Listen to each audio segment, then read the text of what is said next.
हमारे चैनल को सब्सक्राइब करें और बेल आइकन दबाएं।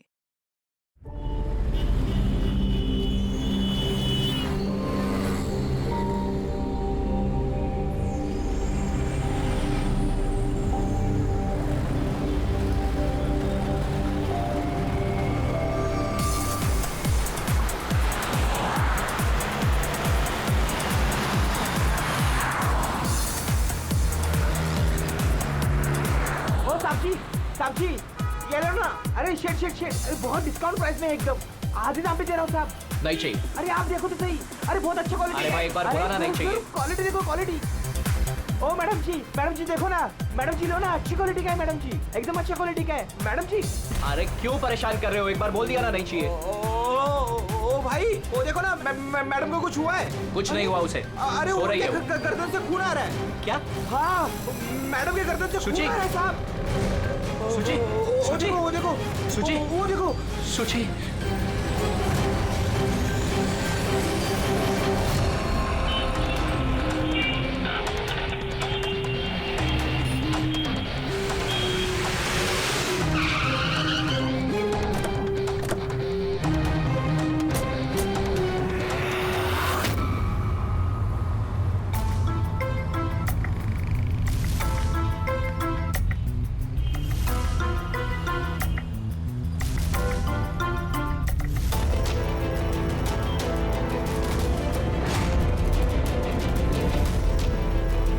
काफी खून बह चुका है, लगता है गोली काफी देर पहले चली थी।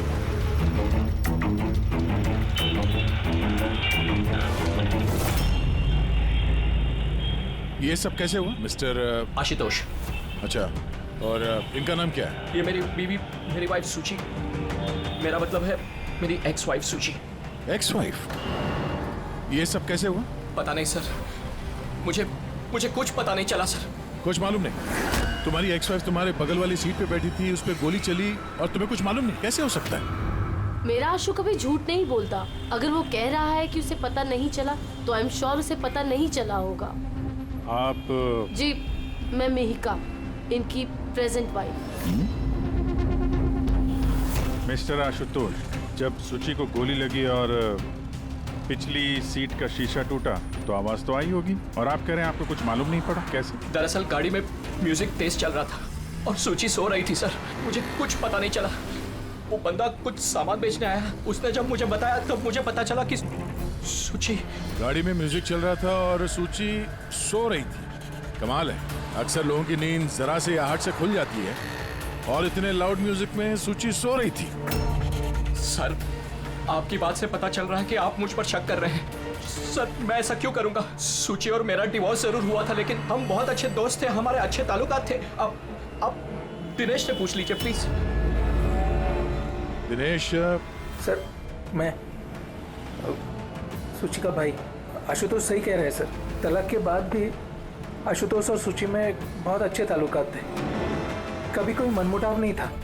अच्छा, तो आप लोग जा कहाँ रहे थे? हम हमारी बेटी रूही की बोर्डिंग स्कूल से लौट रहे थे। तो ये सुची कार में बैठते ही सो गई या बाद में? सर, दरअसल हमारे बीच में बहस हो रही थी। आशुतोष, रूही का स्कूल बहुत अच्छा है, हमें उसे उस स्कूल से नहीं निकालना चाहिए। सूची, ये स्कूल बहुत ही महंगा है, मैं इसकी फीस अफोर्ड नहीं कर सकता हूँ। लेकिन मैं कर सकती हूँ, और मैं अपनी बेटी की एजुकेशन में कोई कॉम्प्रोमाइज नहीं करने सूची, वाली। मैं तुमसे पैसे नहीं ले सकता। क्यों? ओह, तुम्हारा मेल ईगो आगे आ जाता है ना कि मैं तुमसे ज्यादा कमाती हूँ। जानते हो, हमारे डिवोर्स की भी यही वजह थी। एक औरत एक आदमी से ज्यादा कामयाब कामयाबी कैसे हो रिश्तों में सकती होनी है? चाहिए, पति पत्नी में नहीं। मुझे तुमसे कोई बहस नहीं करनी है, और ना ही इस बारे में कोई और बात करनी है। रूही इसी स्कूल में रहेगी। उसके बाद हमारे बीच में कोई बात नहीं हुई, मुझे लगा कि वो सो गई है। अच्छा, ये जब झगड़ा हो रहा था तो गाड़ी कहाँ पे थी, किस इलाके में? सर, लिंक रोड के सिग्नल पे, केपी थिएटर के पास। और फिर उसके बाद कौन सा रास्ता लिया आप लोगों ने? सर, वहां से फिर मैंने लेफ्ट लिया पानी फ्लाईओवर की तरफ। और सीधा यहाँ पे आ गए? जी सर। यानी करीब 2 किलोमीटर तक ये गाड़ी चली, तो इस 2 किलोमीटर के बीच में ही कहीं पे गोली चली है सूची? पंकज, एक काम करो, केपी थिएटर से लेके यहाँ से इधर 2 किलोमीटर दूर तक चेक कर लो, कहीं पे कोई सबूत वगैरह मिलता है क्या? मतलब कांच वगैरह का टुकड़ा टूटा होगा, वो देख लेना, और पैदल जाना। 2 किलोमीटर सर? पैदल चलो।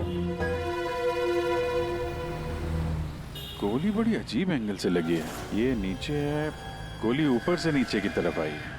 मतलब गोली चलाने वाले को हाथ ऊपर करना पड़ा होगा फायर करते समय।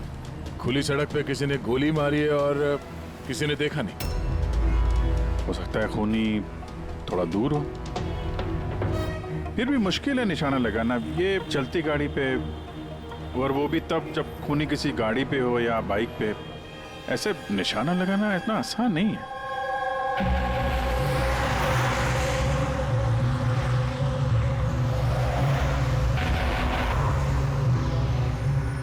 रास्ते में कहीं पे गाड़ी रोकी थी तुमने? सिग्नल पे रोकी थी सर, बस और कहीं नहीं। अगर सिग्नल पे किसी ने गोली चलाई हो या फिर कहीं और से भी गोली चलाई हो तो वो निशाना लगाने के लिए वक्त तो लगेगा। तो किसी ने गोली मारते हुए किसी को देखा कैसे नहीं? हेलो, हाँ सर, ठीक है सर, हम लोग पहुंच रहे हैं। क्या हुआ? एसीपी साहब का फोन था, एक और लाश मिली है कामरे ब्रिज के नीचे।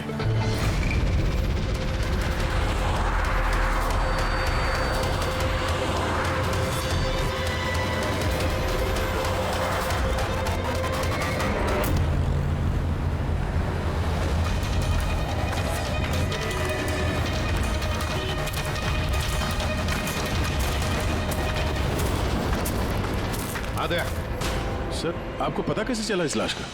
लोकल पुलिस को आसपास के लोगों ने कंप्लेंट दी थी। 2 घंटे पहले लाश मिली है। सिर के पीछे घाव है और पीठ पर भी गोली का निशान। सर, एक बात समझ में नहीं आ रही है, इसे किसी ने यहाँ पे मारा या कहीं और मार के यहाँ पे फेंका है? देखते हैं फ्रेडी। सर, रोड पर एक लवारिस बाइक भी मिली। मुझे लगता है इसी आदमी की वो बाइक।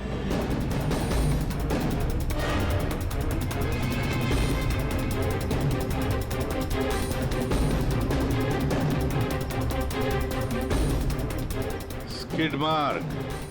सर, ऐसा लगता है ये आदमी बाइक पे जा रहा होगा, किसी ने पीछे से गोली मार दी, डिसबैलेंस हो गया, गाड़ी बाइक स्किड होके किसी चीज से यहाँ पे टकराई होगी और उसकी बॉडी यहाँ नीचे गिर गई। सर पे चोट उसी वक्त लग गया होगा।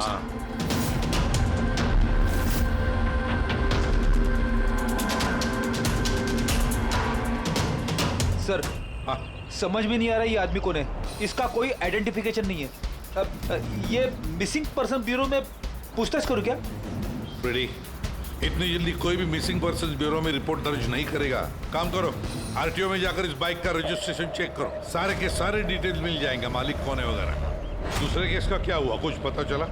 नहीं सर, बड़ा अजीब केस है, समझ में नहीं आ रहा गोली किसने चलाई और कहां से। सर, वो पूरा इलाका देख लिया सर, लेकिन कोई सुराग नहीं मिला। ट्रैफिक पुलिस ने क्या बताया? सर, ट्रैफिक पुलिस वाले, वहाँ के दुकानदार और 2-3 जन और जो खड़े थे उन सबसे पूछा सर, किसी को खून के बारे में कुछ नहीं पता। सर, सूची पे गोली चली कहाँ से? देखते हैं। सर, मैंने कहा ना आपसे, मुझे नहीं पता कि सूची को गोली कब और कैसे लगी। आशुतोष, दिनेश, मेहिका, सूची के सबसे करीब थे ना तुम तीनों भी? नहीं? तो फिर अब बताओ, सूची की मौत से तुम तीनों में से किसका फायदा होने वाला था? क्या मतलब? सर, हम सूची को क्यों मारना चाहेंगे? तो सर, मेरी सगी बहन थी, सगी बहन, मैं अपनी बहन को क्यों मारूंगा सर? करोड़ों रुपयों के लिए। और क्या? करोड़ों रुपयों के लिए। मुझे क्या फायदा हो सकता था? मेरा और सूची का तो ऑलरेडी डिवोर्स हो चुका था। हो सकता है डिवोर्स ही वो वजह हो। डिवोर्स के बाद भी मैं और सूची बहुत अच्छे दोस्त थे, दोस्त की तरह बर्ताव करते थे। ये भी तो हो सकता है ना कि तुम्हारी अपनी पहली बीवी के साथ जो दोस्ती थी वो शायद तुम्हारी दूसरी बीवी को पसंद ना आई हो।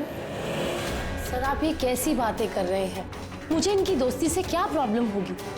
मुझे इनकी दोस्ती से कोई प्रॉब्लम नहीं थी। मैं बिल्कुल भी इनसिक्योर टाइप की लड़की नहीं हूँ। अगर सूची की हत्या तुम तीनों में से किसी ने नहीं की तो फिर किसने मारा सूची को? किसने मारा? मैं बताता हूँ आपको। सूची एक एनजीओ में काम करती थी। उसने वहां पर शेली नाम की एक अकाउंटेंट का भांडाफोड़ किया था, क्योंकि शेली पैसे को लेकर हेरा फेरी कर रही थी। तुम्हें लगता है कि शैली का हाथ हो सकता है सबके पीछे? या सर, कई बार शैली ने उसको धमकी भी दी थी। सर मुझे तो लगता है कि ये काम पृथ्वी का हो सकता है। अब ये पृथ्वी कौन है? बड़ा ही बदतमीज किस्म का इंसान है, रोमियो टाइप। सूची ने पुलिस में कंप्लेन भी की थी उसके खिलाफ। कुछ दिन के लिए जेल भी गया था। ठीक है, तुम तीनों जा सकते हो। Thank you sir. Thank you sir.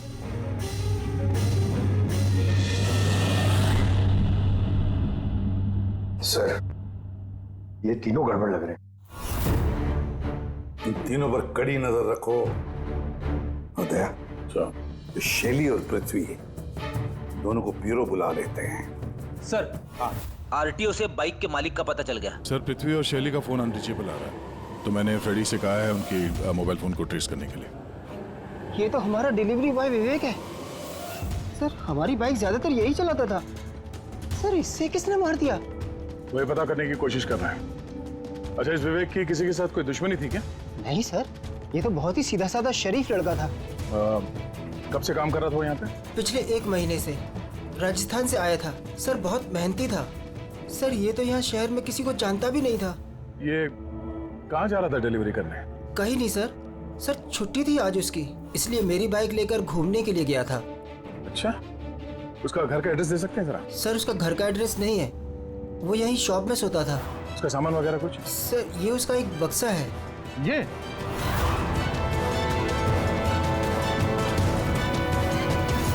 Sir, ये विवेक के बॉक्सेस और सारे सामान चेक किए मैंने, उसमें ये सर्कस के पैम्फलेट्स के अलावा और कुछ नहीं मिला। या तो उसे सर्कस बहुत ही ज्यादा पसंद होगा, या फिर अपने फ्री टाइम में ये पैम्फलेट बना के वो पैसे कमाता होगा। एक ऐसा मर्डर जिसमें सस्पेक्ट ही नहीं है। आखिर से विवेक जैसे गरीब आदमी को मार के किसी को क्या फायदा हो सकता है? वही तो फिर ये सूची का दूसरा मर्डर, जिसमें कई लोगों पर हमें शक है। उनमें से कोई भी गाड़ी के पास जाकर के गोली चला सकता था सूची पर। नहीं बस, आई एम सॉरी बट मैं तुम्हारी बात से सहमत नहीं हूँ। कौन सी बात से? यही कि किसी ने इसे पास से गोली मारी। क्या मतलब? मतलब ये यार, ये तो राइफल की गोली है। हाँ सर, और ये गोली सूची के गले पर यहाँ इस तरह फंसी हुई थी। गोली राइफल से चली है तो काफी दूर से चली होगी। हाँ बिल्कुल, दूर से भी और बस ऊंचाई से भी। हाँ मैं बताता हूँ। ये देखो बस, 50 डिग्री एंगल से सूची को गोली लगी है। गोली यहाँ से आई, उसने कार की खिड़की का शीशा तोड़ा और उसकी गर्दन में आकर के लगी। ये गोली जिस एंगल से आई है सर, कितनी दूर से चली होगी गोली सर? लगभग 70 फीट की ऊंचाई से। किसी बिल्डिंग से गोली चलाई है। स्नाइपर तैयार बैठा था बिल्डिंग के ऊपर गोली चलाने के लिए। काम करो, जरा इस एरिया का मैप निकालो। तो गोली गाड़ी के बाई तरफ से आई थी और बाई तरफ तकरीबन बहुत सारे ये बिल्डिंग्स और हाई राइज टावर्स है सर। तो जिस जगह पे दोनों का झगड़ा हुआ वहां से लेके सूची की लाश जहां पे मिली, उसके बीच में तकरीबन 15 से 20 टावर्स है। इन्हीं में से किसी एक बिल्डिंग से गोली चली होगी।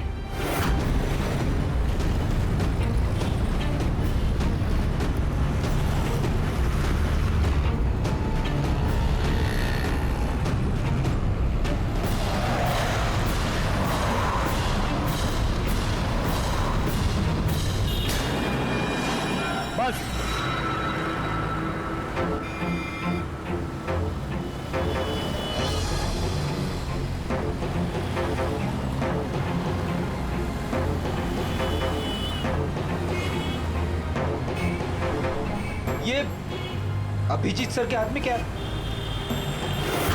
मार्क है फ्रेडी, ठीक उसी हाइट पे जिस हाइट पे सूची पे गोली लगी थी। और मेरे हाथ में ये डिजिटल डिस्टेंस रीडर है। इससे ये लेजर लाइट उस मार्क पे अगर ठीक जाता है तो इसका मतलब है कि गोली यहाँ इसी बिल्डिंग से चली है। थोड़ा कॉम्प्लिकेटेड है। ठीक है, ये अभी करके देखते हैं। हाँ दया, मैं तैयार हूँ। ओके। अभिजीत थोड़ा राइट में आना, राइट में। हाँ हल्का,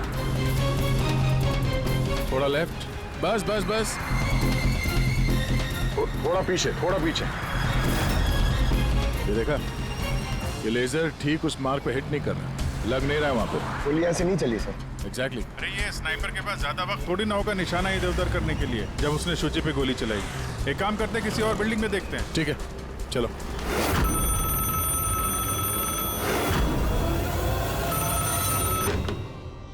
हेलो। हाँ हेलो, क्या ये फैंटेसी सर्कस जयपुर राजस्थान का ऑफिस है? जी हाँ, बोलिए। देखिए, मैं मुंबई सीआईडी से एसीपी प्रद्युमन बोल रहा हूँ। क्या आपके यहाँ कोई विवेक काम करता था? हाँ हाँ, जानता हूँ विवेक को, वो इसी सर्कस में काम करता था। क्या हो गया? क्या काम करता था वो, कुछ बता सकते हैं? देखिए साहब, अगर सारा दिन आपसे फोन पे लगा रहूंगा ना तो मेरा शो कैंसिल हो जाएगा। मैं आपकी बात अपने मालिक को बोलता हूँ, वो आपको कॉल करेंगे, समझे? हेलो।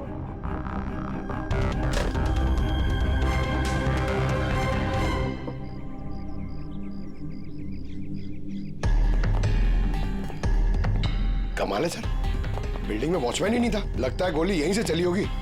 देखते हैं। हाँ अभिजीत, रेडी है?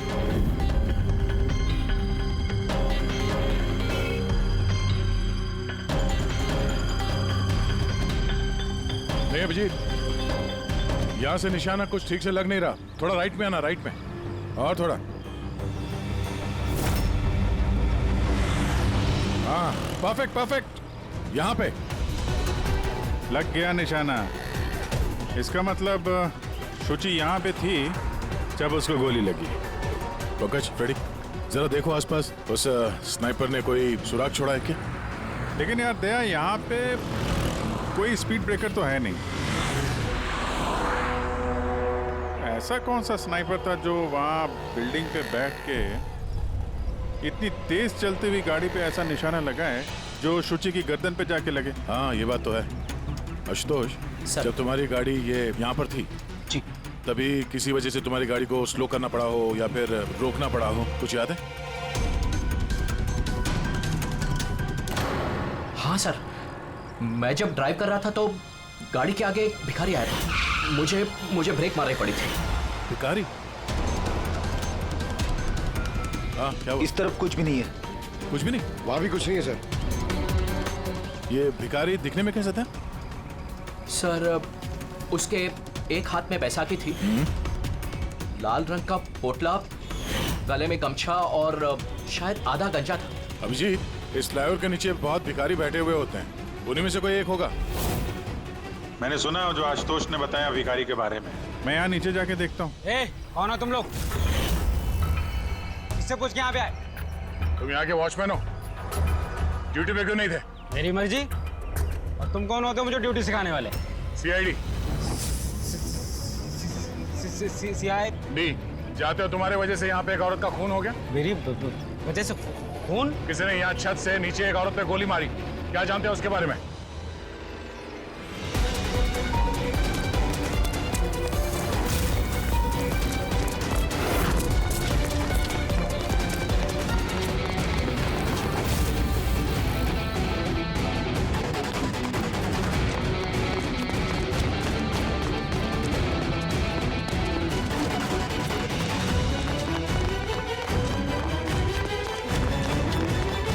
रुक जा।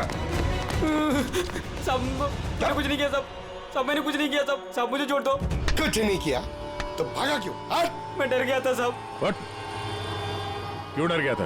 क्या जानता है इस खून के बारे में? साहब मैंने पैसे लिए थे, लेकिन उसने ये नहीं बताया था कि वो किसी का खून करने वाला है साहब। कौन था वो आदमी? पहले कभी देखा नहीं साहब। उसने बोला कि वो बिल्डिंग के छत पे अपनी गर्लफ्रेंड को प्रपोज करने वाला है साहब। उसने 2 घंटे को 15,000 रुपए दिए थे साहब। मैंने तो इतने 1 महीने में भी नहीं कमाए साहब। उसने हेलमेट पहन रखा था और चश्मा लगाए हुआ था।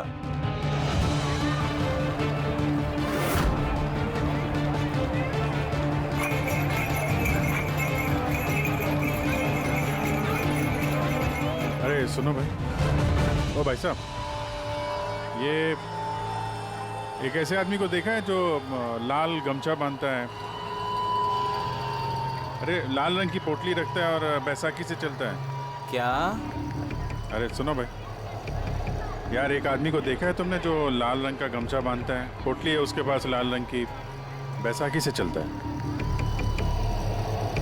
नहीं देखा?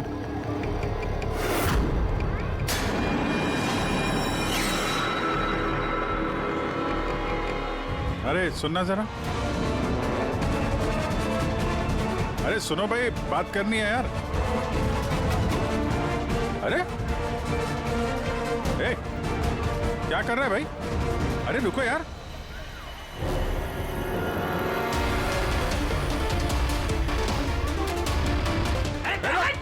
अरे मेरे कुछ नहीं किया है। अरे मैं भिखारी हूँ, मेरे पास पैसे कुछ भी नहीं है। अरे कौन हो, छोड़ दो मुझे। अपाहिज होने का नाटक कर रहा है। तुझे मालूम है बिना पैर के आदमी कैसे जीता है? अरे कौन हो तुम? क्या चाहते हो? मेरे पास पैसे नहीं से नहीं, मैं रास्ते का भिखारी नहीं बन के जीता। तो जानबूझ के उस लाल वाली गाड़ी के नीचे गिरा था ना? कौन सी लाल गाड़ी? मैं किसी गाड़ी के आगे नहीं आया। साहब क्या दादागिरी है, आप इसे छोड़ दीजिए वरना ठीक नहीं होगा, मैं बता देता हूँ। सीआईडी से हूँ मैं। किधर चलो? शराफत से बता दे, वरना मैं अपने पे आ गया तो बहुत भारी पड़ेगा। नहीं साहब, आप पक्का सीआईडी से तो बताता हूँ। वो एक आदमी ने मुझे पैसा दिया था ये सब करने के लिए, और उसने कहा था कि जैसे ही लाल गाड़ी आती है तुम उसके आगे गिर जाना, तो मैं गिर गया साहब। तुझे पता कैसे चला कि लाल गाड़ी कब आएगी? वो छत पे एक आदमी खड़ा रह के इशारा करने वाला था, जैसे उसने इशारा करना मैं गाड़ी के आगे गिरना, ऐसा हमारा प्लान था साहब। तुझे मालूम है एक औरत का खून हो गया तेरे इस प्लान के चक्कर में? साहब मुझे माफ कर दो, मैं रास्ते का भिखारी हूँ, देखो मेरी हालत कैसी है साहब, मुझे छोड़ दो। चल ये बता, वो आदमी कैसा था दिखने में? नहीं वो साहब मोटरसाइकिल पे आया था, हेलमेट पहने हुआ था, तो चेहरा दिखाई नहीं दिया। अरे यार कुछ तो देखा होगा, कुछ सुना होगा तूने? उसका फोन आया था, सामने वाले ने कहा था कि जल्दी जल्दी मिलने आओ, तो हाँ, तो उसने कहा था कि मैं पहुंचता हूँ। कहाँ पहुंचने का बोला था, कुछ याद है? कुछ सुना तूने? हाँ याद आया, भांडुप मिल। हाँ भांडुप मिल। अच्छा ठीक है वापस आ जाओ, मैं सर को इन्फॉर्म करता हूँ। Okay sir. हाँ अभिजीत भांडुप मिल से वापस आ रहा है। उसका कहना है कि मिल एकदम सुनसान पड़ा है, कोई सुराग हाथ नहीं लगा उसके। खूनी तो वहीं पे भाग कर गया होगा, हो सकता है अभिजीत पहुंचने से पहले वो वहां से गायब हो गया। पंकज। हाँ सर। पंकज एक काम करो, जिस वक्त सूची को गोली लगी थी उस वक्त उस एरिया में कितने मोबाइल फोन एक्टिव थे पता लगाओ, स्नाइपर का फोन उसी में से एक हो सकता है। चल हाँ। पंकज ये भी देखना कि उनमें से कितने लोग भांडुप मिल गए थे। सर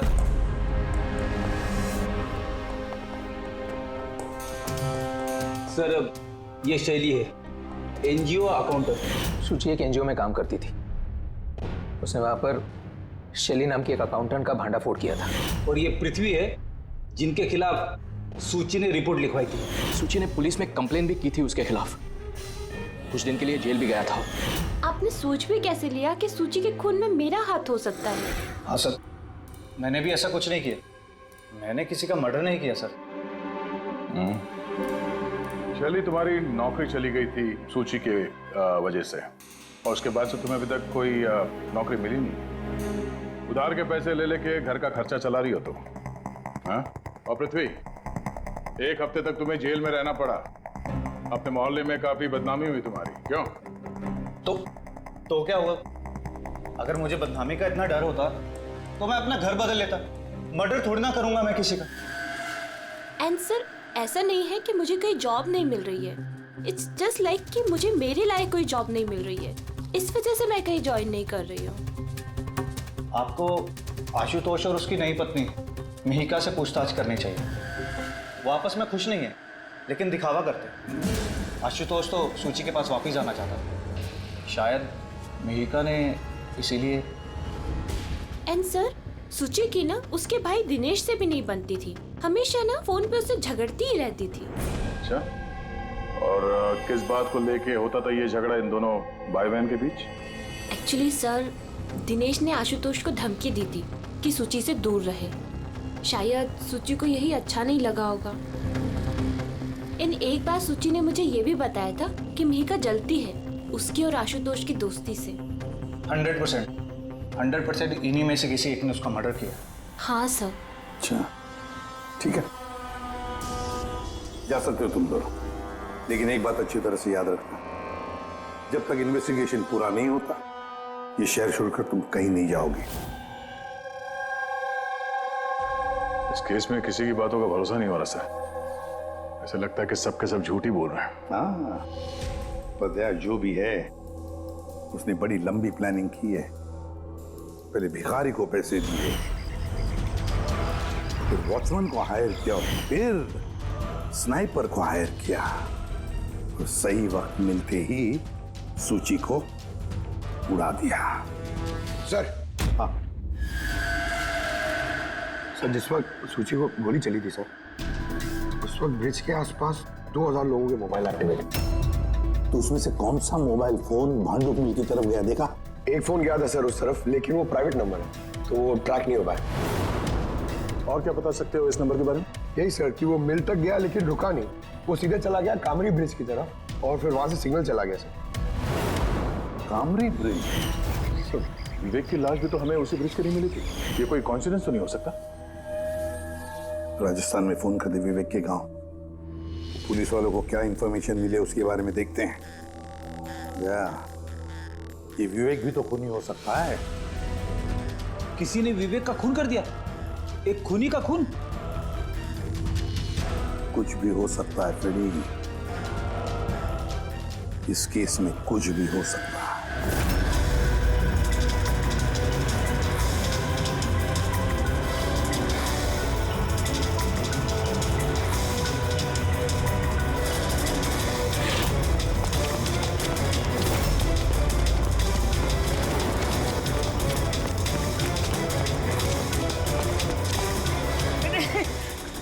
अबे बार बार भागता क्यों है? हैं?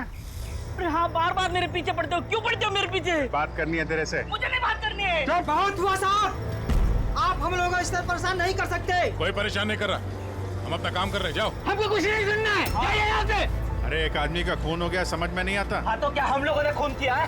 हाँ, हम लोग गरीब लोग हैं, भीख मांग के खाते हैं, तो उसका मतलब हम पे इल्जाम डाल देंगे आप लोग? हाँ देखो ना।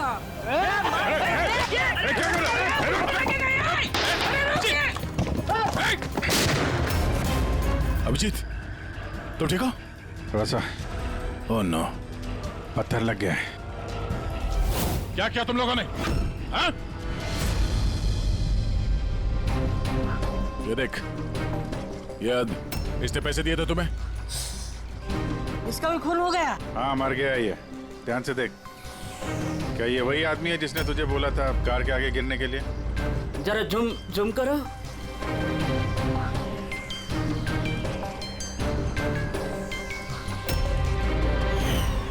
ऐसी घड़ी उसने भी पहनी थी। शायद जिसने पैसे दिए होंगे इस आदमी को, उसी ने सबूत मिटाने के लिए इसे भी मार दिया। हाँ पंकज। हाँ अच्छा, ओह ठीक है ठीक है, okay okay thank you. Pankaj का फोन था, बता रहा था कि विवेक राजस्थान में किसी सर्कस में काम कर रहा था, निशानेबाज था। 1 महीने पहले उसने सर्कस की नौकरी छोड़ दी। कह रहा था कि मुंबई में कोई अच्छी नौकरी लगी है उसे, और हाँ जाते जाते वहां से वो राइफल वो भी चुरा के ले गया। राइफल चुरा के आया था?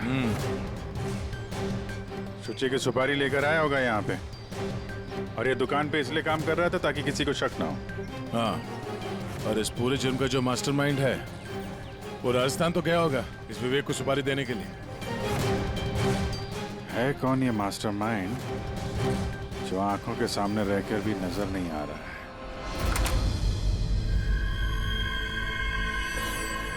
अरे मिस्टर आशु। सर आप लोग यहाँ? मिस्टर आशु, उस आदमी का पता चल गया है जिसने शुचि पे गोली चलाई थी। वाह, दैट्स अ ग्रेट न्यूज़। आपने पकड़ लिया उसे? विवेक नाम है उसका। आप लोग किसी विवेक को जानते हो? नहीं तो। कमाल है, आप किसी विवेक को नहीं जानते हो, मगर 15 बार कॉल किया आपने अपने मोबाइल से। क्या? सर मैं जब किसी विवेक को जानता ही नहीं हूँ तो मैं उसे फोन क्यों करूँगा? सिर्फ इतना ही नहीं, उससे मिलने तुम राजस्थान भी गए थे, सर्कस में उसकी गोली चलाने की कला तुम्हें इतनी पसंद आ गई थी कि सूची को मारने का कॉन्ट्रैक्ट भी दे दिया उसे। क्यों? एक मिनट सर, एक मिनट। ये बात सच है कि मैं बिजनेस ट्रिप के लिए राजस्थान गया था, लेकिन मैं कोई सर्कस में नहीं गया था। और मैं जब कोई विवेक को जानता ही नहीं हूँ तो मैं उसे फोन क्यों करूँगा? तो क्या ये तुम्हारे फोन रिकॉर्ड झूठ बोल रहे हैं? सर, ये हो सकता है कि मेरे फोन से किसी और ने फोन किया हो मेरी गैर मौजूदगी में। अच्छा, तो आप अपना फोन ऐसे ही लापरवाही से इधर उधर छोड़ देते हैं क्या? नहीं सर। हाँ सर। अच्छा ठीक है sir, okay sir, okay. Doctor Salunkhe का फोन था, हमें फॉरेंसिक लैब में बुलाया आशुतोष को लेके। बस सूची यहाँ बैठी हुई थी इस सीट पे, और ये इस सीट का हिस्सा है जो पीछे की तरफ, और ये है वो लीवर जिससे सीट आगे पीछे होती है, और इस लीवर को जाम कर दिया गया है। देखो, लीवर को जाम कर दिया गया है। हाँ यार, बस यही सुना क्या सर? इसके लिए आपने हमको वहां से बुलाया? पंकज, क्या तेरी पूरी बात सुनो ना। सुराग ये नहीं है कि ये लीवर अटका हुआ है, सुराग ये है कि इसे जानबूझकर पीछे अटकाया गया है। और सर, सीट जानबूझ के कोई खराब क्यों करेगा? यही तो हम लोग भी सोच रहे थे। आशुतोष, ये तुम्हारी इस गाड़ी की सीट कब से ऐसी है, कब से पीछे अटकी पड़ी है? सर, परसों रात तक तो ठीक थी, लेकिन कल सुबह जब निकला तो रिक्लाइन काम नहीं कर रहा था। मेरे पास ठीक कराने का वक्त नहीं था, इसलिए ऐसे ही निकल पड़ा। सालुंकी साहब, सीट खराब होने का इस केस से क्या लेना देना? लेना देना है फ्रेडी, और लेना देना यह है कि खूनी चाहता था कि सीट पीछे अटकी रहे ताकि सूची की पोजीशन ऐसे रहे पीछे की तरफ। सर, अगर वो आगे बैठती या पीछे बैठती तो उससे खूनी को क्या फर्क पड़ता? खूनी तो गोली चलाने वाला था ना। यार पंकज, तुम एक काम करो, यहाँ ड्राइविंग सीट पे बैठो। सारिका, तुम सूची की जगह। हाँ। अब मान लो कि मैं सूची हूँ, तो जब मैं इस सीट पे बैठी थी तब मेरा सर ऐसे था। बॉस, सूची का सर यहाँ होने का फायदा खूनी को तब मिलता जब उसका एम सूची नहीं, ड्राइविंग सीट पर बैठा हुआ आदमी होता, मतलब आशुतोष होता। लेकिन आशुतोष को किसी भी वजह से बहुत जबरदस्त ब्रेक लगाना पड़ा। ब्रेक की वजह से झटका लगा और झटके में सूची आगे आई, और बॉस, गोली आशुतोष को लगने की बजाय सूची को लग गई। सर, इसका मतलब आशुतोष खूनी नहीं है, बल्कि कोई उसका खून करना चाहता है।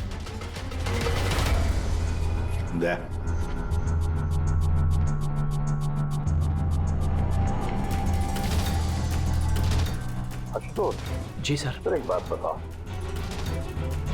तुम्हारा कोई दुश्मन है? कोई ऐसा दुश्मन जो तुम्हारी जान लेना चाहता है? याद करके बताओ, सोचो। नहीं सर, मेरी किसी से कोई दुश्मनी नहीं है। नहीं, कैसे आशुतोष? कोई तो होना चाहिए जिसने उतनी प्लानिंग की है तुम्हारी जान लेने की, सीट को भी जाम कर दिया। नहीं सर, ये हो ही नहीं सकता, क्योंकि ये गाड़ी की एक ही चाबी है और वो चाबी हमेशा मेरे पास ही रहती है। मुझे तो खुद समझ में नहीं आता सर कि ये सब क्या हो रहा है। कोई बात नहीं आशुतोष, वो जो कोई भी है हम पता करने की कोशिश करेंगे कि कौन है वो जो तुम्हें मारना चाहता है। ठीक है, चलो चलते हैं, आ जाओ। जी सर। सर, हमने आशुतोष को जाने क्यों दिया? अगर खूनी ने फिर से हमला कर दिया तो? देखते रहना पंकज, अब हम आशुतोष की हर मूवमेंट को ट्रैक करेंगे, हर बात हमें सुनाई पड़ेगी।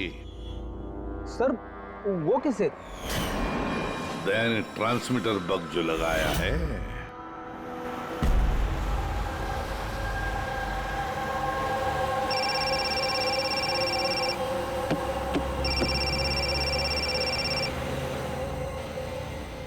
हेलो, हाँ बोलो। अच्छा, तो आ जाओ घर पे। वहां पर वो जगह तो बंद है ना? ठीक है, आता हूं।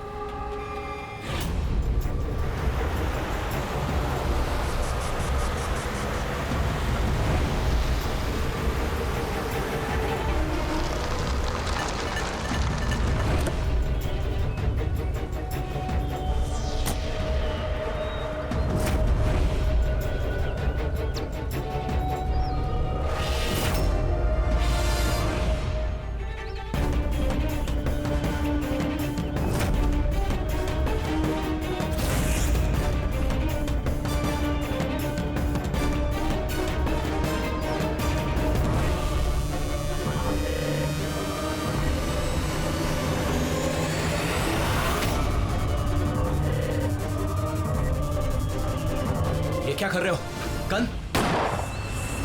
माय गॉड, गोलियों की आवाज है। जल्दी चलो, कहीं और एक खून न हो जाए। सब बस पहुंच ही रहे हैं हम लोग। सर, हाँ, हमारा ये वाला जो सस्पेक्ट है सर, अभी अभी खबर आई कि ये भी राजस्थान गया था आशुतोष का पीछा करते करते। ये तो आशुतोष के बिल्कुल करीब था।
दिनेश सर, मैं सुची का भाई। मर गया सर।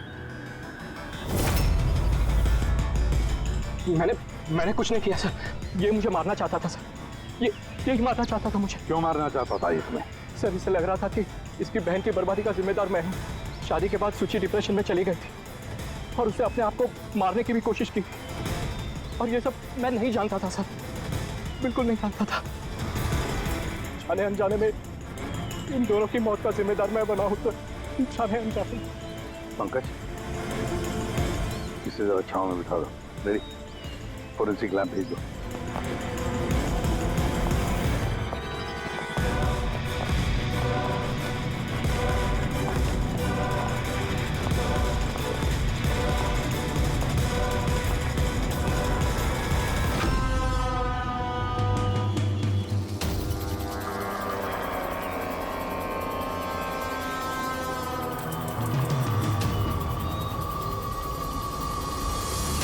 कहानी में नया ट्विस्ट। Ashutosh,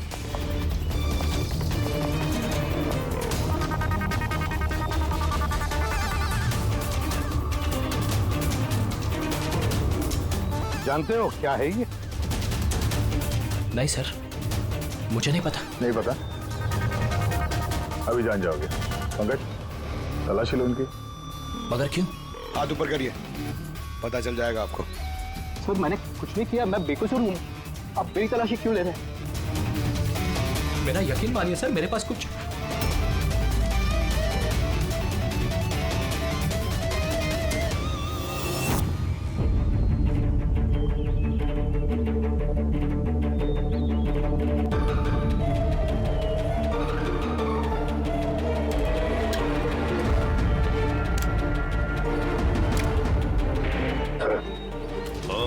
rubber bullets.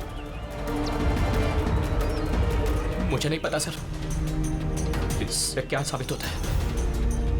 क्या साबित होता है? हाँ?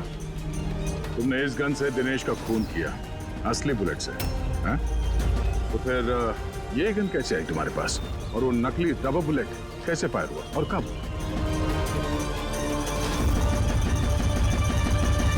सब प्लान मैंने किया था sir. A to Z plan मेरा था। सूची की मौत, दिनेश की मौत, और वो प्लान भी यही था कि आप लोगों को यही लगे कि सूची की मौत गलती से हुई थी, बल्कि असली टारगेट मैं था। और आप लोगों का शक दिनेश पर जाए। लेकिन सारा प्लान मिट्टी में मिल गया, सब कुछ मिट्टी में मिल गया। क्यों मारा तुमने सूची को? क्या मिला तुम्हें सूची को मारकर? सूची मेरी बेटी रूही को लेकर हमेशा हमेशा के लिए देश छोड़कर जा रही थी सर, और ये बात उसने मुझसे छिपाई थी। आप ही बताइए सर, अपनी इकलौती बेटी को खुद से दूर कैसे करने देता? और इसलिए तुमने विवेक को, उस शार्प शूटर को पैसे दिए अपनी बीवी सूची की जान लेने के लिए, और जैसे उसने काम खत्म कर दिया तुमने उसे भी मार डाला। तूने दिनेश को ऐसा क्या कहा कि वो तुम्हें मारने के लिए यहाँ पर आ गया? मैंने मिहिका को दिनेश के पास भेजा था। क्या? हाँ दिनेश, मुझे अभी पता चला कि आशुतोष ही तुम्हारी बहन की मौत का जिम्मेदार है और वो तुम्हें भी मारना चाहता है। नहीं नहीं, मैं उसे छोड़ूंगा। दिनेश, पागल हो गए हो क्या? खून करोगे तुम? उसने मेरी बहन को मारा, मेरी सगी बहन को। एक पत्नी को मेरी बहन को मारते हुए उसे कुछ नहीं लगा। नहीं, कुछ भी हो जाए मैं उसे छोड़ नहीं सकता, मैं उसे नहीं छोड़ सकता। मेरी बात तो सुनो। और मौका मिलते ही उसकी गन बदल दी। जो गोलियां दिनेश तुम पर चला रहा था वो नकली थी? हाँ, लड़ाई के दौरान मैंने गन बदल दी थी ताकि आप लोगों को लगे कि आत्मरक्षा के लिए मैंने दिनेश को मारा है और आप लोगों के सामने मैं बेगुनाह दिखूं। क्या छोड़ा तुमने अपनी बच्ची के लिए? ना मां ना बाप। उसी बच्ची को पाने के लिए तुमने उसी की मां को मार डाला, और फिर इस जुर्म में तुम भी जिंदगी भर जेल की सलाखों के पीछे सड़ते रहोगे। बताओ आशुतोष, क्या मिला तुम्हें अपनी बच्ची को इस तरह से अनाथ करके? क्या मिला?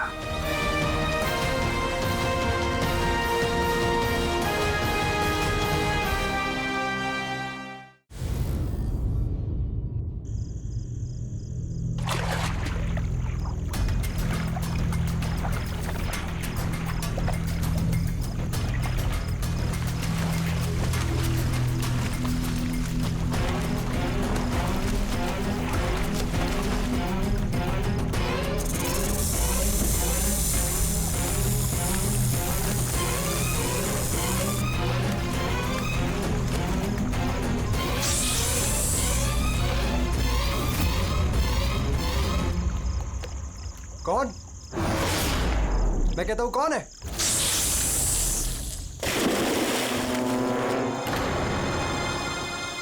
अरे कहां गायब हो गया?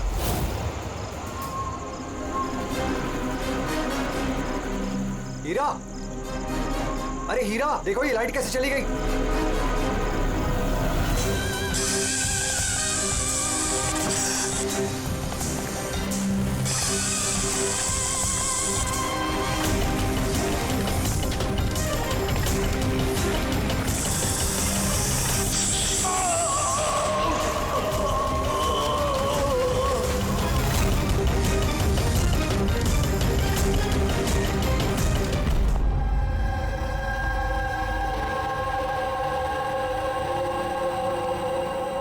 क्या हो रहा है यहाँ पर?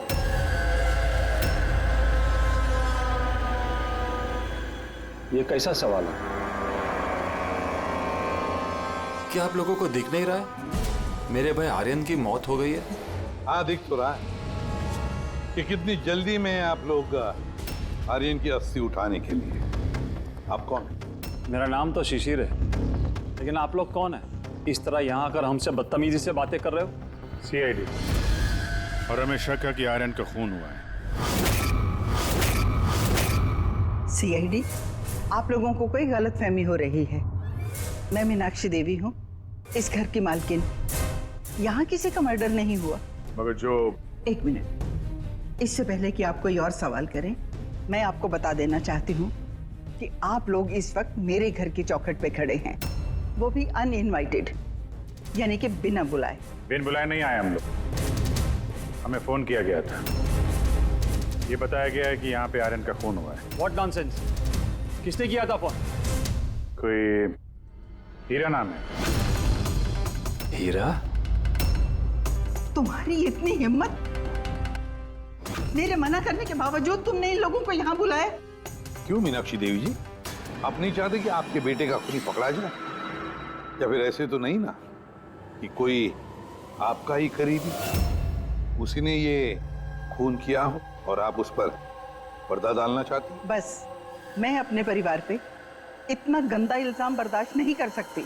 तो फिर क्या वजह थी CID को ना कॉल करने की? वजह ये है कि अगर मैं आप लोगों को बता भी दूं कि मेरे बेटे आर्यन का खून किसने किया है, तो ना तो आप लोग यकीन करते और ना ही उसे पकड़ पाते। मीनाक्षी देवी जी, दुनिया में ऐसा कोई भी खूनी नहीं है जिसे हमने नहीं पकड़ा है। नाम बताइए। नाम ही तो नहीं है उसका। मेरे बेटे का खून एक सांप की आत्मा ने किया है। क्या? क्या? सांप की आत्मा? हाँ, वो सांप मरने के बाद मेरे बेटे से अपना बदला लेने आया है, भूत बनकर। अगर आप लोगों को यकीन नहीं है तो देख लीजिए, मेरे बेटे की गर्दन पे सांप के काटने के निशान हैं।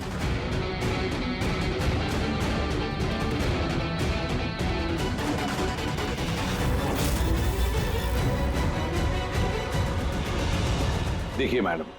मीनाक्षी देवी। ठीक है मीनाक्षी देवी जी, सीआईडी गवाह, सबूत और सुरागों पर यकीन करती है, भूत प्रेत की कहानियों पर नहीं। सर दरअसल हमें यहाँ पे स्विमिंग पूल की खुदाई के वक्त सांप का घर मिला था। आर्यन ने उसके ऊपर मिट्टी का तेल डाल के जला दिया।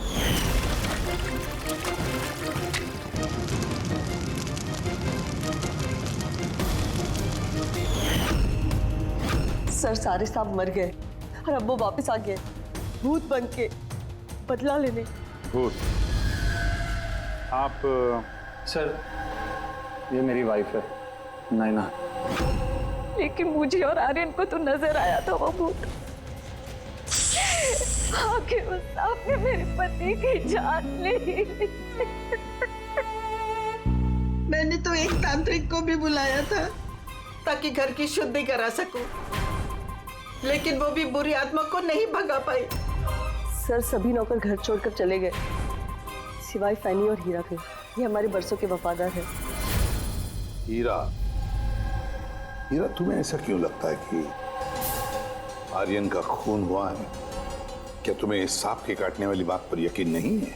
हाँ साहब, हम सांप का बदला नहीं मांगते, क्योंकि मैंने इस परिवार का नमक खाया है, इसलिए मुझसे रहा नहीं गया तो मैंने आपको बुला लिया ताकि असली खूनी पकड़ा जाए।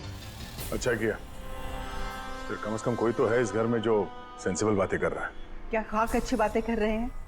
अगर आपको हमारी बातें इनसेंसिबल लग रही हैं और इन नौकरों की बातें सेंसिबल लग रही हैं, तो फिर बताइए आर्यन के गर्दन पे ये सांप के काटने का निशान कहाँ से आया? इसी बात की तहकीकात करना चाहते हैं हम मीनाक्षी देवी जी। और आप सब लोग ध्यान से सुनिए, जब तक हमारी तहकीकात पूरी नहीं होती, हमारा तुम सब पर शक है। हम वो जगह देखना चाहते हैं जहां पर आर्यन को सांप ने काटा था। सर उसको रात को अकेले में स्विमिंग करना बहुत अच्छा लगता था। आर्यन यहाँ स्विमिंग करने के लिए आया था रात में, और उसकी मौत के बारे में आप लोगों को पता चला सुबह। आप लोग होश में नहीं थे क्या? हम लोग सब हॉस्पिटल की ओपनिंग के लिए दिल्ली गए हुए थे, आज सुबह ही लौटे। एक मीटिंग के कारण वो हमारे साथ आ नहीं पाया। अच्छा, तो मतलब आर्यन घर में अकेला था, हीरा और फैनी भी घर में थी ना? हाँ साहब, आर्यन जी ने मुझे 10 बजे छुट्टी दे दी थी। मैं बंगले के पीछे अपने रूम में सोने चला गया था। बंगले के उस तरफ? जी। मतलब अगर आर्यन ने यहाँ से मदद के लिए आवाज दी होगी या चिल्लाया भी होगा तो सर किसी ने सुना नहीं होगा। अरे हीरा, देखो ये लाइट कैसे चली गई। वैसे हीरा, आर्यन को सुबह कितने बजे देखा तुमने? सुबह 6 बजे, जब मैं उनको चाय देने गया था।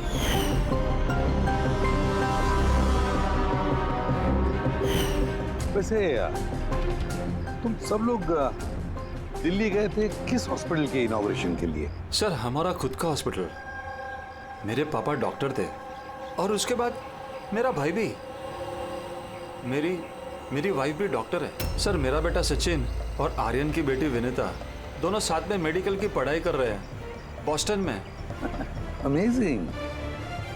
ये अजीब बात है, घर में पूरा परिवार डॉक्टर है, फिर भी इतना अंधविश्वास। सर। हाँ अभिजीत। तो यहाँ पे तो सांप के दिन है। हाँ, इसमें सांप हो सकता है, क्योंकि अक्सर सांप चींटियों के या फिर कीड़ों के घरों में अपना घर बना देते हैं। कहीं ऐसा तो नहीं कि आर्यन को सांप नहीं डसा हो और ये सांप की आत्मा वाली बात ये लोग फैला रहे हैं। बिल्कुल हो सकता है अभिजीत। सर आर्यन को सांप ने पूल में काटा था, तो हो सकता है कि सांप की खाल, सलाइवा या सांप का जहर स्विमिंग पूल के पानी में उसके ट्रेसेस हैं। काम करते हैं, स्विमिंग पूल का पानी का सैंपल ले लेते हैं फॉरेंसिक लैब के लिए।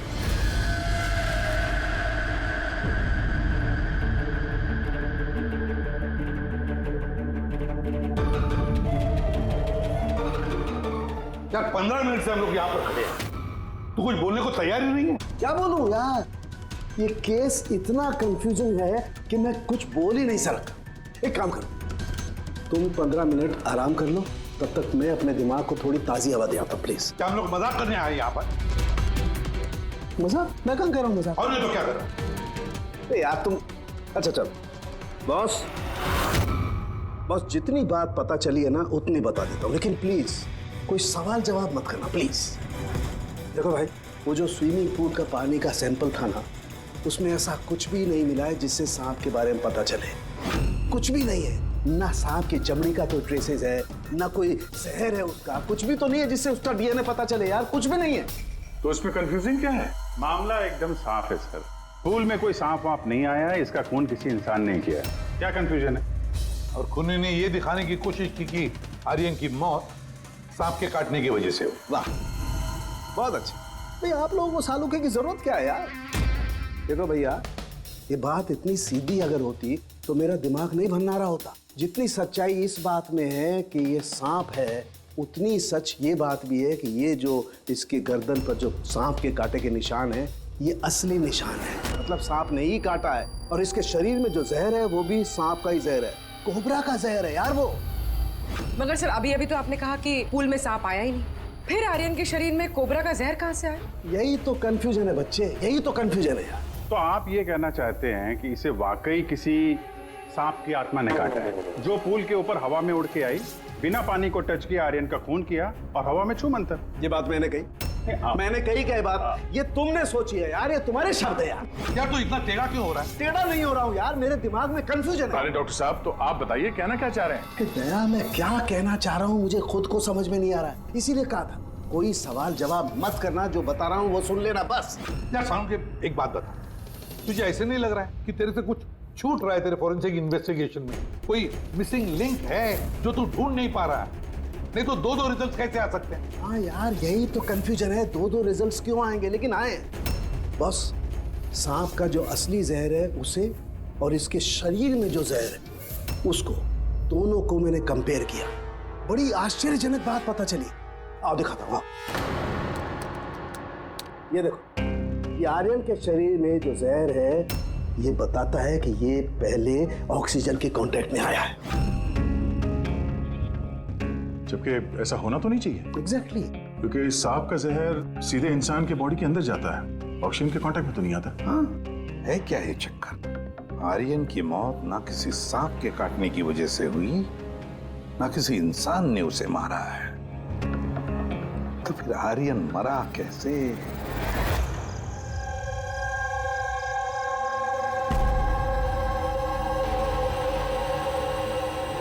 पापा, हाँ पापा वो बाकी का जो काम है वो कल पूरा कर लेंगे। मैं जाके ये दूसरा केबिन है उसे लॉक मार देता हूँ, तब तक आप दोनों इसको लॉक मार दीजिए। ठीक है बेटा।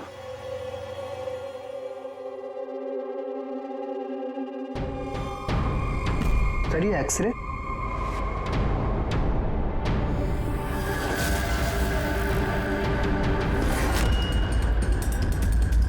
इम्पॉसिबल, ये तो इंसान के दांतों का एक्सरे, लेकिन इसके दांत तो सांप के है। अरे ये क्या हुआ? एक मिनट सर, मैं देख के आता हूँ।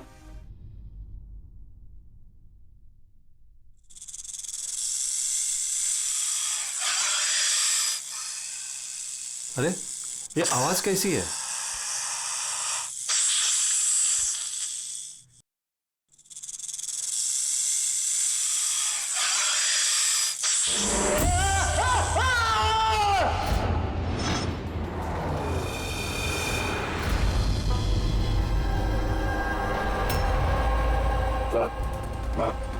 इनके पैर में भी ये सांप के काटने का निशान है। फिर से सांप?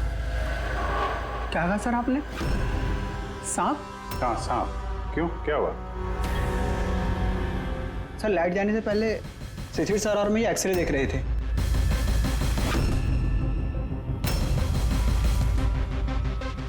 एक्सरे में तो आदमी के दांत के साथ साथ सांप का भी दांत दिख रहा है। मगर अभिजीत, अगर सांप है तो सांप 20 मंजिल चढ़कर ऊपर आया इस बिल्डिंग, ये कैसे हो सकता है? बताया तो है आपको, सांप की आत्मा है, पर आप सीआईडी वाले तो मानने को तैयार ही नहीं है ना। सर ये एक्सरे नकली हो सकता है, ये सब प्रोस्थेटिक के दांत हो सकते हैं। तुम्हारे पापा कमरे में अकेले थे जब चीख की आवाज आई थी? जी सर। और कोई कमरे से बाहर आते दिखा? नहीं सर। मतलब खूनी किसी दूसरे रास्ते से इस कमरे से बाहर गया है? लेकिन सर यहाँ तो कोई और रास्ता है ही नहीं सर बाहर जाने का। नहीं कैसे होगा? कोई तो रास्ता जरूर होगा, कोई खुफिया रास्ता। सर। हाँ दया। सर देखिए, दीवार में छेद है। खूनी तो नहीं, पर सांप इस छेद से आसानी से आ जा सकता है इस कमरे में। मतलब ये छेद कहीं तो जाता होगा ना? क्या है इस कमरे के बगल में? सर इस कमरे के बराबर में सर एक और कमरा है। पंकज, जरा वो स्प्रे लेकर आओ जो शाहरुख ने बनाया स्नेक स्लाइम के लिए, जिससे वो कलर बदल देता है अगर स्नेक है तो।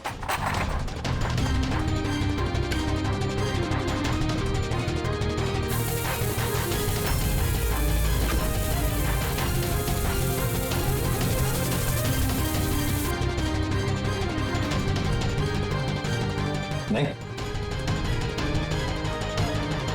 इसका एक ही मतलब है, कोई सांप नहीं आया था इस कमरे में। सर, बगल वाला कमरा चेक किया, वहां पे तो कोई छेद है नहीं। ये छेद कहीं नहीं जा रहा है, सिर्फ इस दीवार में ही खत्म हो रहा है। सर ये राहुल और सचिन ने भी कहा कि बाहर किसी आदमी को जाते हुए नहीं दिखा। फिर ये खून किया किसने?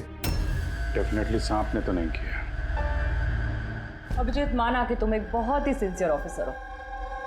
Thank you, thank you. बहुत देर में पता चला आपको।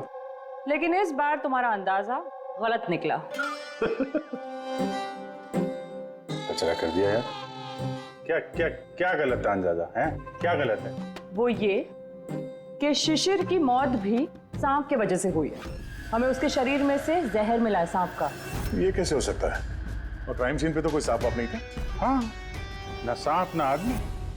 शिशिर कमरे में अकेला था। गवाहों ने बताया जब चीखने की आवाज आई, उसके बाद से कमरे से कोई बाहर निकला नहीं था। सर इस केस की गुत्थी तो उलझती जा रही है। ना सांप ने किया है, ना इंसान ने किया है, फिर ये खून पे खून कौन किया जा रहा है? एक्सरे। इसका जवाब वो एक्सरे देगा जो हमें क्राइम सीन पे मिला था। बिल्कुल सही कहा तुमने दोस्त। और इस एक्सरे ने जवाब दे दिया है भाई साहब। और जवाब ये है कि ये एक्सरे नकली नहीं है, असली है। सर आप ये कहना चाहते हैं इस आदमी का जो दांत है ये दांत सांप के दांत। तो डॉक्टर साहब आप ये कहना चाह रहे हैं कि ये असली इंसान के दांत है जो सांप के दांतों जैसा है? नहीं, मैंने ये नहीं कहा। नहीं, आप जो कुछ भी कह रहे हैं सर, इस केस में बिल्कुल भी समझ में नहीं आ रहा है। चलो माना कि एक ऐसा इंसान है जिसके दांत सांप की तरह है, तो फिर वो कमरे से गायब कहाँ हो गया? वहां पे तो एक बिल था, बिल से गायब हो जाएगा क्या कोई आदमी? अरे यार तुम मन में आ रही जो बोल रहे हो, मैंने ये कहा जो तुम बोल रहे हो। तो आप कहना क्या चाह रहे हैं? कुछ तो बताइए जिससे हम इस केस में आगे बढ़ सके।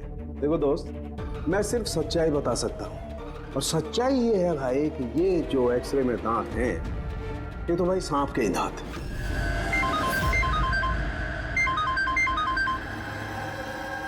Yes. Really? You sure? Okay, thank you. क्या तारिका, रिपोर्ट आई? सर, शिशिर के शरीर में जो जहर मिला है वो क्रेट सांप का है। ये लो, क्रेट सांप का। और सर आर्यन के शरीर में जो जहर है वो कोबरा का है। यानी तो अलग अलग सांप ये जुर्म कर रहे हैं। मतलब ये क्राइम को इंसान ही कर रहा है जो कोबरा और करेट जैसे सांपों के जहर को आसानी से अरेंज कर सकता है कहीं से। एक बात समझ में नहीं आ रही है, अगर वो इंसान है तो फिर छेद में गायब कैसे हो सकता है? राज का जवाब शायद वहीं छिपा है। रेडी? हॉस्पिटल में जितने भी लोग काम करते हैं ना, सबकी लिस्ट बनाओ, कुंडली चेक करो सबके, फोन रिकॉर्ड्स वगैरह सब देखो। बाकी परिवार वालों का भी कुंडली निकालते हैं, क्या पता इनमें से किसी के पास कोई गहरा मकसद हो ये 2 खून करने के।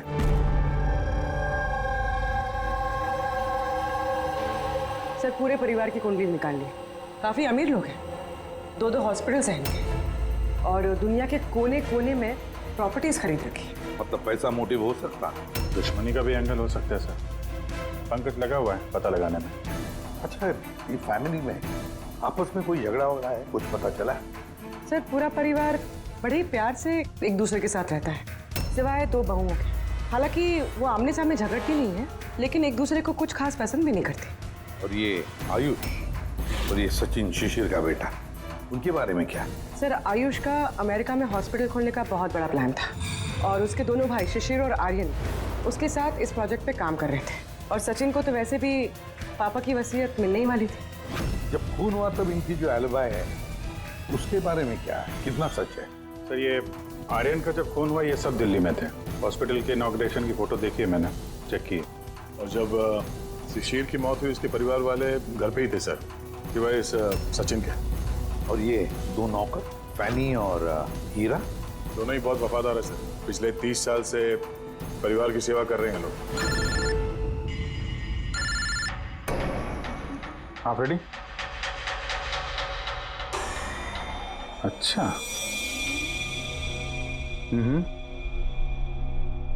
Okay okay, thank you sir. एक सांपों की विशेषज्ञ है मायरा, हर्पेटोलॉजिस्ट मायरा। हॉस्पिटल से 5 बार फोन किया गया इनको। कहीं ऐसा तो नहीं कि फैमिली में से ही किसी ने फोन किया हो, मायरा को सांप का जहर बनवाने की ऑर्डर दी? हो सकता है सर। सर अब सर इस फैमिली का सबसे बड़ा दुश्मन मिल गया सर। कौन है वो? बेंटो। ये शिशिर और आर्यन की मौत से पहले उन दोनों का बहुत बड़ा झगड़ा हुआ था उससे। बेंटो वो बिल्डर जो लोगों को पैसे देते हैं ब्याज पे?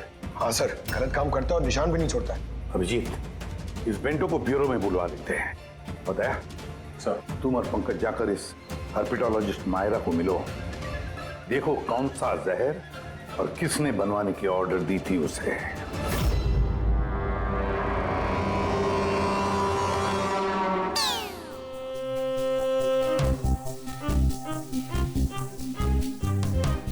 सर मैं जरा चलता हूँ, आप यहाँ संभालेंगे, मैं चलता हूँ सर। एक मिनट बैठो। एक बात बताओ, तुम ये सांप से इतना डरते क्यों? डरता नहीं हूँ सर, ये देखिए ना बगल में बैठा हुआ है वो मेरे। डरता नहीं, बस मुझे थोड़ा घबराहट होती है सर, वो सांस चढ़ जाती है बस। जी कहिए। जी मैं आपकी क्या मदद कर सकती हूँ? मायरा जी। यस। हम लोग CID से हैं। Have a seat. Myra ji, एक केस के सिलसिले में हम कुछ पूछताछ करने हैं आपसे। 2 खून हो गए। ओह माय गॉड, लेकिन इसमें मैं आपकी क्या मदद कर सकती हूँ?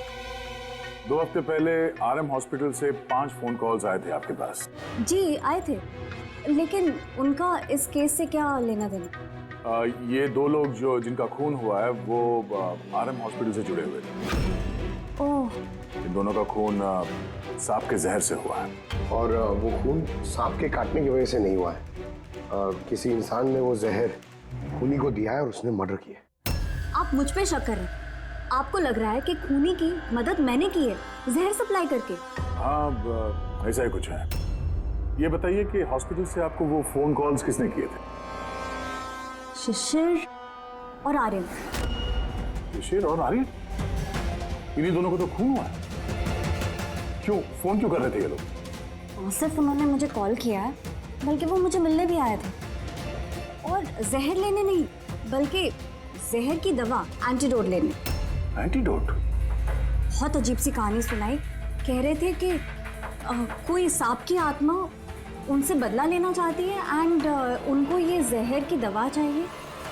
फिर क्या? मैंने उन्हें कह दिया मैं ऐसी कहानियों पर विश्वास नहीं करती। तो आपने उन्हें वो एंटीडोट दिया या नहीं? एंटीडोट कैसे देते? उन्हें कोई ऐसा एंटीडोट चाहिए था जो हर एक सांप के जहर के खिलाफ काम कर सके। ऐसा कोई एंटीडोट होता ही नहीं है। अलग अलग जहर के लिए अलग अलग एंटीडोट होता है।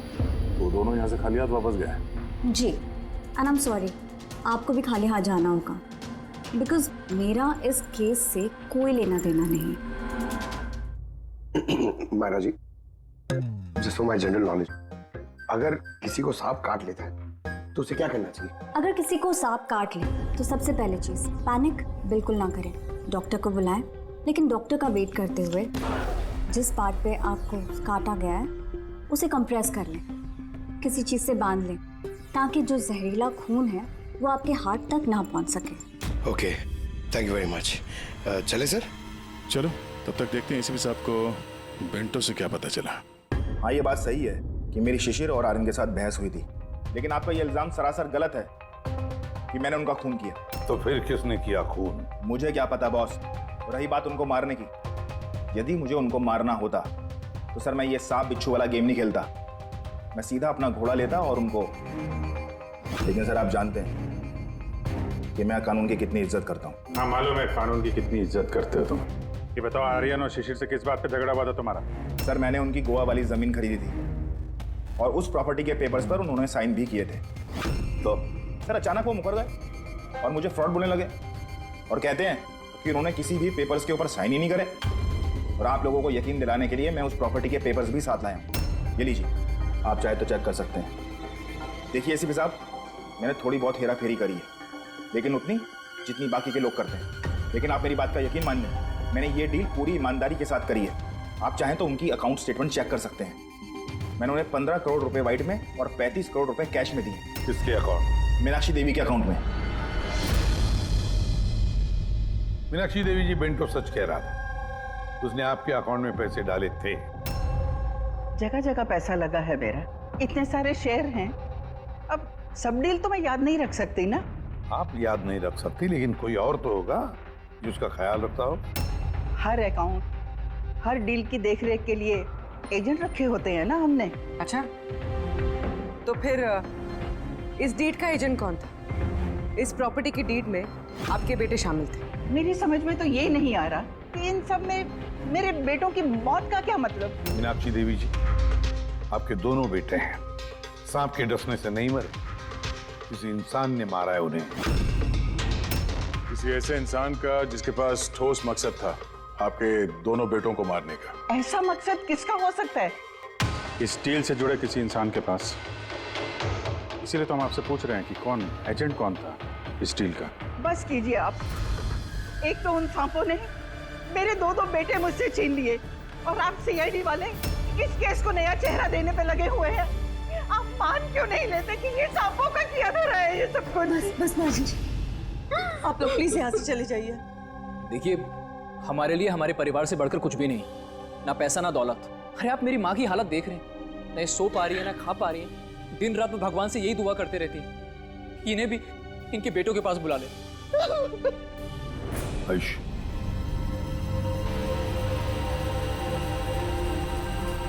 आयुष, तुम्हारे दोनों भाइयों की मौत शायद प्रॉपर्टी की वजह से नहीं हुई है, लेकिन ये जो भी कोई कर रहा है ना, वो तुम्हारे पूरे परिवार को खत्म करना चाहता है और उसका अगला शिकार शायद तुम हो।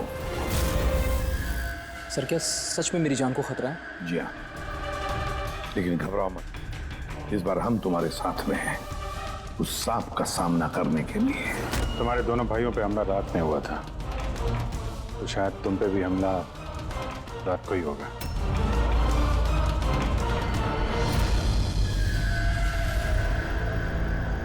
सर, पूरी तैयारी हो गई है, बेड के आसपास रेड डाल दी है।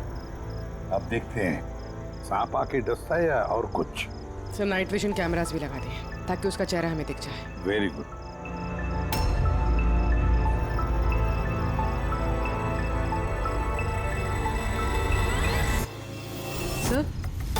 सर ये देखिए, कुछ रेंग रहा है।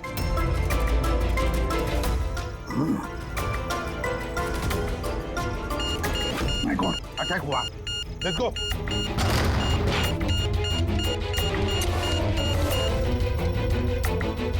सर, यहाँ पर तो कोई भी नहीं।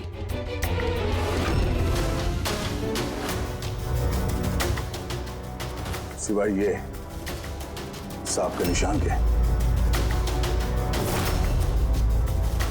माय गॉड,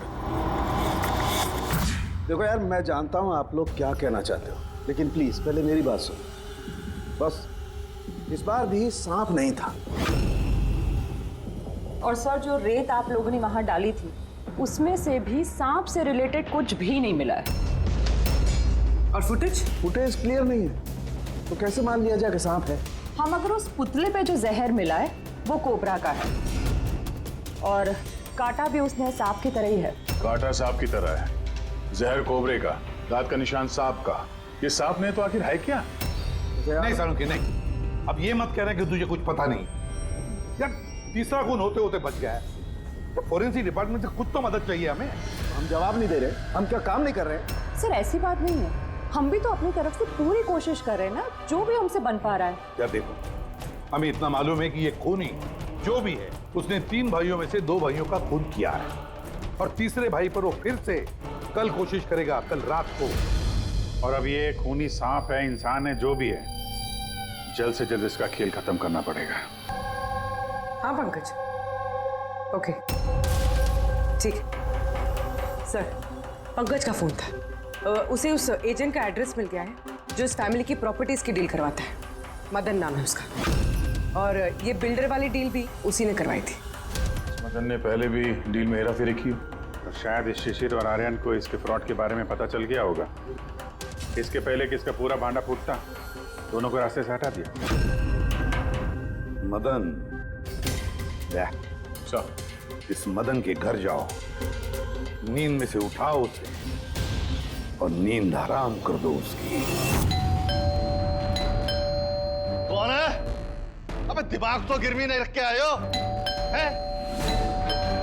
जानते हो क्या वक्त हो रहा है? हाँ? तुम्हारे गिरफ्तारी का वक्त हो गया। सीआईडी 420 का अंजाम, जेल चल के भुगतना। बेंटो ने सब बता दिया हमें। बेंटो? रुक जा! मदन, दरवाजा खोलो, यहाँ पे छुपने का कोई फायदा नहीं। अरे चले जाओ यहाँ से, मैंने कुछ नहीं किया। शिशिर और आर्यन का खून किया तुमने, दरवाजा खोल। अरे मैंने किसी का खून नहीं किया। लाइट्स ऑफ क्यों? ये चीखा क्यों? कहीं आत्महत्या तो नहीं कर रहा है? हटो।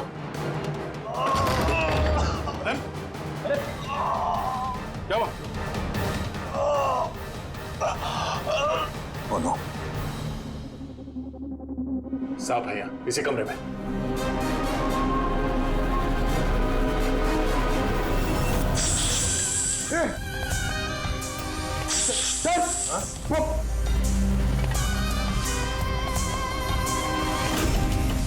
ये कौन है?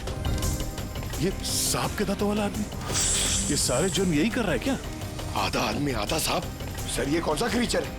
नहीं पंकज, ये आदमी ही है। बाहर जाओ जल्दी, पकड़ो इसे।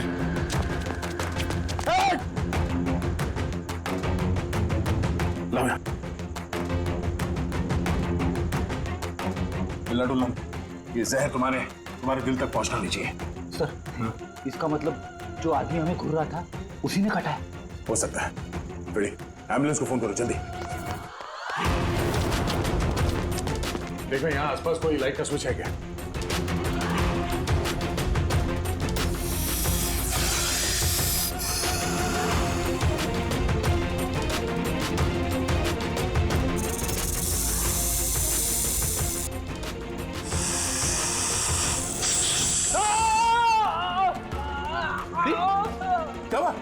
सर लगता है सांप ने काट लिया। एक मिनट हिलना नहीं। लंबी लंबी सांस लेते रहो। एम्बुलेंस को फोन किया ना? हाँ सर।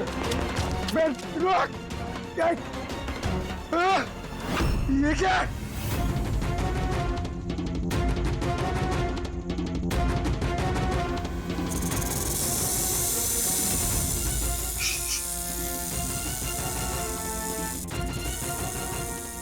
सांप अभी भी कमरे में ही है।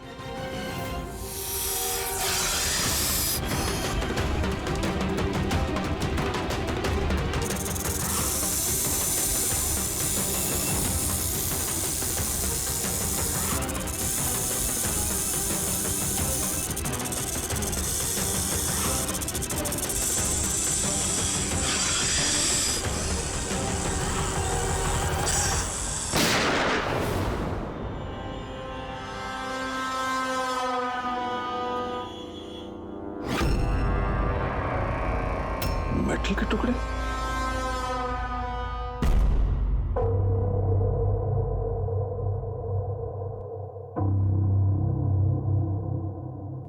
समझ गए? मेटल के सांप का क्या पता चला? बस उस पर थोड़ा टेस्ट करना बाकी है, जल्दी पता चल जाएगा। फ्रेडी सर कैसे हैं अभी? ठीक है, वो जहर निकल चुका है। और वो मदन? वो भी स्टेबल है, फिलहाल सदमे में है। कुछ वक्त लगेगा उसे नॉर्मल होने में। भाई एक बात तो पक्की है, ये मदन तो खूनी नहीं। हाँ, खूनी कोई और है, लेकिन उसका कोई ना कोई कनेक्शन है मदन और प्रॉपर्टी की डीलिंग के साथ। और वो सांप की खाल जो पंकज को मिली थी, वो वाली खाल खास बनवाई गई है 10 अलग अलग सांपों की खाल का इस्तेमाल करके। और वो सांप वाले दांत जो एक्सरे में दिखे थे?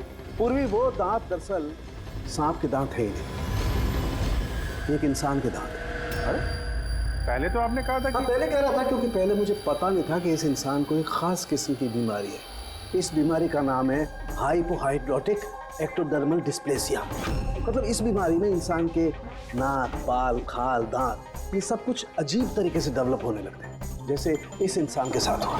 मतलब इस केस से सांप का कुछ लेना देना है नहीं ना।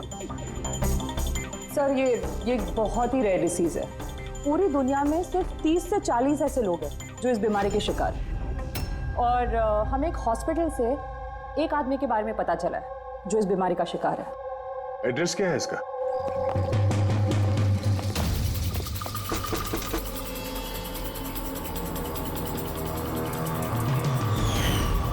यही है सर।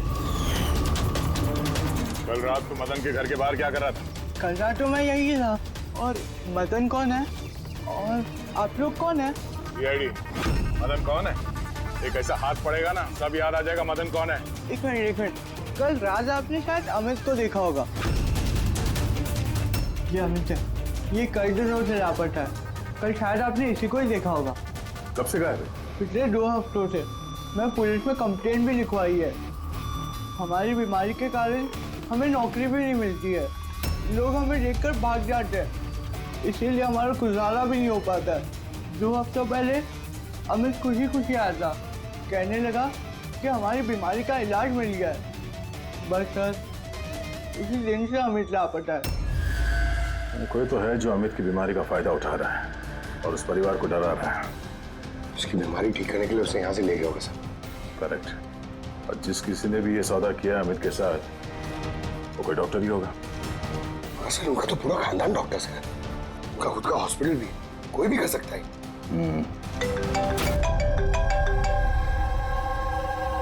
हाँ डॉक्टर साहब।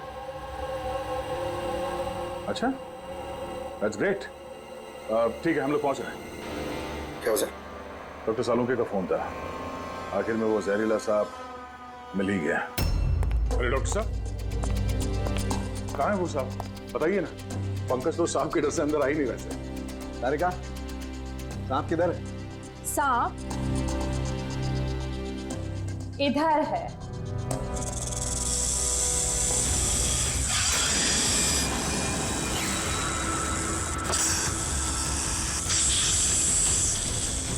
अरे वाह, क्या है ये? बॉस ये रोबोटिक स्नेक है। वो जो मेटल के टुकड़े मिले थे, मैं तभी समझ गया था कि खूनी ने इसी तरीके की किसी चीज का इस्तेमाल किया होगा। ऐसा ही सांप बनाया होगा, रोबोटिक स्नेक। और इस रोबोटिक सांप में कैमरा लगा हुआ है और एक ऐसा डिवाइस भी जो किसी पे भी जहर इंजेक्ट कर सके। और इसके लिए किसी भी छोटे बिल में जाना कोई मुश्किल बात नहीं है। रोबोटिक आर्म के बारे में तो सुना था, वो जो डॉक्टर लोग यूज करते हैं ऑपरेशन के लिए। तो सर ये सब हॉस्पिटल में आसानी से मिल सकता है। शायद खूनी ने इसी का इस्तेमाल किया हो ये सांप बनाने में। हाँ लेकिन बस रोबोटिक आर्म का रेंज ऑफ मोशन काफी कम होता है, लेकिन हाँ टेक्निक यही इस्तेमाल की हो। इसका तो एक ही मतलब है अभिजीत कि जिसने भी ये मेटल का सांप ऑपरेट किया है वो बिल्कुल ऑफिस या फिर स्विमिंग पूल के आसपास ही होगा। फिर तो सर ये लगता है किसी नजदीक वाले आदमी का ही काम है। क्या कोई परिवार वाला?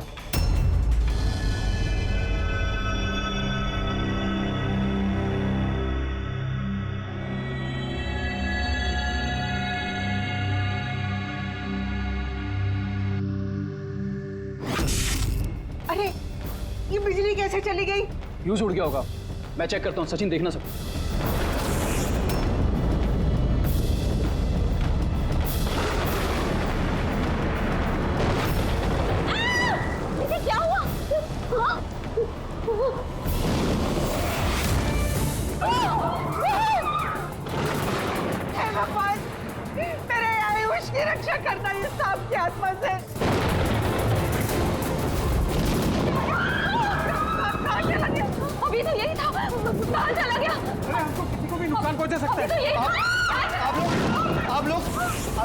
घबराइए मत प्लीज।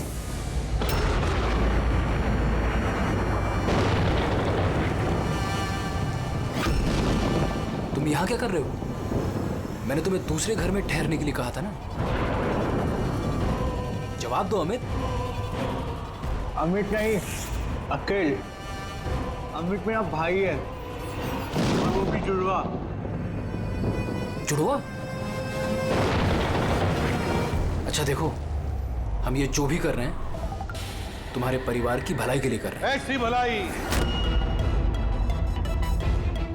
जो निर्दोषों के खून से रंगी है, क्यों है ना आयुष? आप लोग? ये हमारा प्लान था, असली सांप को बिल से बाहर निकालने के लिए। शायद तुम भूल गए आयुष कि अमित का कोई जुड़वा भाई भी है। और फिर तुम हमारे चंगुल में फंस गए। हमें अपने चंगुल में फंसाना इतना भी आसान नहीं है।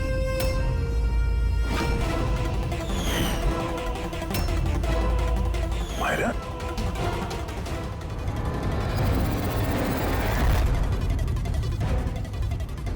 मीनाक्षी देवी को तो हम बचा लेंगे, लेकिन तुम दोनों को सीआईडी से कौन बचाएगा? हाँ? जुए की लत लग गई थी मुझे, करोड़ों रुपए का कर्जा चढ़ गया था मुझ पर। इसके आज से 2 साल पहले मैंने प्रॉपर्टी के कागजों पर आर्यन और शिशिर भैया के साइन ले लिए थे, लेकिन जब प्रॉपर्टी के दाम बढ़ गए और भैया ने मुझसे कहा कि उस प्रॉपर्टी को वो बेचना चाहते, मैंने उस समय तो कुछ बहाना बना लिया, लेकिन फिर एक दिन भैया को पता चल ही गया कि वो प्रॉपर्टी उनके नाम पर है ही नहीं। और इससे पहले कि उसे कुछ पता चल जाए इस बारे में, तुमने अपने दोनों भाइयों को खत्म कर दिया। शर्म आ रही है मुझे आज अपने आप पे, तुझे अपना बेटा कहते हुए। माँ मैं क्या करता? अगर भैया को पता चल जाता तो वो मुझे घर से निकाल देते, जायदाद से बेदखल कर देते। इसलिए मैंने मेरी गर्लफ्रेंड माहिरा की मदद ली। अमित की बीमारी के बारे में मैंने न्यूज़पेपर में पढ़ा था, सोचा उन्हीं का सहारा ले लेते हैं अपना जुर्म छुपाने के लिए। आयुष ने मुझे मीनाक्षी देवी के बारे में कहा था कि वो बहुत अंधविश्वासी हैं, तो सांप की बात पर आँख मूंद पर विश्वास कर लेंगे। मेरे दिए जहर से आर्यन की डेथ हुई है।